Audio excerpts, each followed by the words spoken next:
SDPI കേന്ദ്രങ്ങളിൽ വീണ്ടും ED raid. സംസ്ഥാനത്ത് പാലക്കാടും കോട്ടയത്തും ED റെയ്ഡ് തുടരുകയാണ്.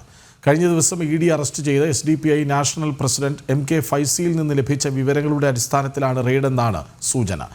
ഡൽഹി, കോഴിക്കോട് യൂണിറ്റുകൾ സംയുക്തമായാണ് ഒറ്റപ്പാലം പനമണ്ണയിൽ പരിശോധന നടത്തുന്നത്. കോട്ടയത്ത് വാഴൂർ ചാമംപതാലിൽ SDPI നേതാവ് മജീദിന്റെ വീട്ടിലും പരിശോധന നടക്കുന്നു. വിവരങ്ങളുമായി ജിജീഷ് കരുണാകരനൊപ്പം ചേരുന്നു. ജിജീഷ്, റെയ്ഡ് ഇപ്പോഴും പുരോഗമിക്കുന്നു.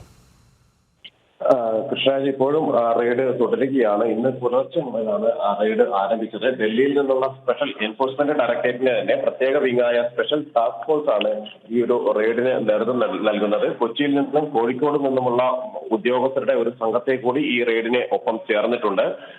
നേരത്തെ നടത്തിയിട്ടുള്ള റെയ്ഡിന്റെ തുടർച്ചയായി ലഭിച്ച ചില വിവരങ്ങളുടെ അടിസ്ഥാനത്തിലാണ് ഇപ്പോൾ വ്യാപകമായ പരിശോധനയിലേക്ക് കടന്നിരിക്കുന്നത്. SDPIയുമായി ബന്ധപ്പെട്ട സ്ഥാപനങ്ങൾ, ഭാരവാഹികളുടെ വീടുകൾ എന്നിവ കേന്ദ്രീകരിച്ച് തന്നെയാണ് പരിശോധനകൾ നടക്കുന്നത്. ദേശീയ അധ്യക്ഷൻ MK ഫൈസിയുടെ അറസ്റ്റ് നേരത്തെ നടന്നിരുന്നു. തുടർന്ന് സംസ്ഥാനത്ത് തന്നെ 12 കേന്ദ്രങ്ങളിലടക്കം രാജ്യവ്യാപകമായ റെയ്ഡുകൾ അന്വേഷണ സംഘം നടത്തിയിരുന്നു. അതിന്റെ തുടർച്ചയായി അന്ന് ലഭിച്ച ചില വിവരങ്ങൾ അന്വേഷണ സംഘം പരിശോധിച്ചു വരികയായിരുന്നു. പ്രത്യേകിച്ച് ഡിജിറ്റൽ തെളിവുകൾ അടക്കം പരിശോധിച്ച് ലഭിച്ച വിവരത്തിന്റെ അടിസ്ഥാനത്തിലാണ് വീണ്ടും ഡൽഹിയിൽ നിന്നുള്ള 3 യൂണിറ്റുകളാണ് ഈ പരിശോധനകൾക്ക് എത്തിയത്. വലിയ ഒരു സുരക്ഷാ സൗകര്യങ്ങളോടുകൂടി തന്നെ CRPFന്റെ സുരക്ഷ കൂടി നൽകിക്കൊണ്ടാണ് ഈ പരിശോധനകളെല്ലാം തന്നെ ഇപ്പോഴും തുടരുന്നത്. ഡൽഹി, കോഴിക്കോട് യൂണിറ്റുകളാണ് സംയുക്തമായാണ് ഈ പരിശോധനകൾ ഇപ്പോൾ നടത്തിക്കൊണ്ടിരിക്കുന്നത്. അതുപോലെ തന്നെ കോട്ടയത്തും പരിശോധനകൾ ആരംഭിച്ചിരിക്കുന്നുണ്ട്.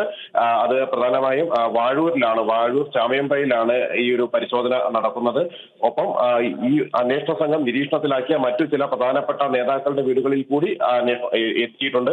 കോയമ്പത്തൂരിലും സമാനമായി തന്നെ പരിശോധന നടക്കുന്നുണ്ട് എന്നൊരു വിവരമാണ് ഈ ഘട്ടത്തിൽ ലഭിക്കുന്നത്.